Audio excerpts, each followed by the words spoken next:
അതെല്ലാം അതാത് സമയത്ത് തന്നെ ഞാൻ ചിലപ്പോൾ അതിശയിക്കുന്നുണ്ട്. ഞാൻ ഈ ഹോസ്പിറ്റലിൽ ഞങ്ങളുടെയും ചോദിക്കില്ല ഇത് ഈ ഇതിലും തീരോ എപ്പോൾ എനിക്ക് യാതൊരു സംശയവുമില്ല.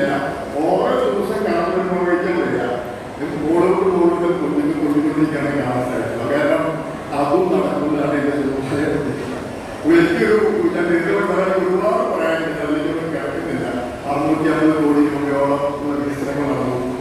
ബേസിക് ആയിട്ട് ഇൻഫ്രാസ്ട്രക്ചറുകൾ, റോഡ്, സൗകര്യങ്ങൾ ഇതെല്ലാം എല്ലാ മേഖലയ്ക്കും കൂടെ വേണം. വ്യവസായ മേഖലയ്ക്കും കൂടെ വേണം, വാണിജ്യ മേഖലയ്ക്കും കൂടെ വേണം. ഇപ്പോൾ കുന്നമത്ത് എനിക്കറിയില്ല, എല്ലാവർക്കും സംശയം തോന്നുകയാണ് കേരളത്തിലെ ഏറ്റവും കൂടുതൽ വികസനം നടത്തുന്ന മുനിസിപ്പാലിറ്റി കുന്നമോ ആണോ എന്ന് സംശയം വ്യക്തമായിട്ട് അറിയാൻ പറ്റില്ല. കാരണം അതും ആശങ്ക സംശയത്തിന്റെ ഉള്ളിൽ കിടക്കുന്നുണ്ട്. കാരണം ഇത് മാത്രമല്ല എവിടെയെല്ലാം ഞാൻ പുസ്തകം വായിക്കുന്നുണ്ട്.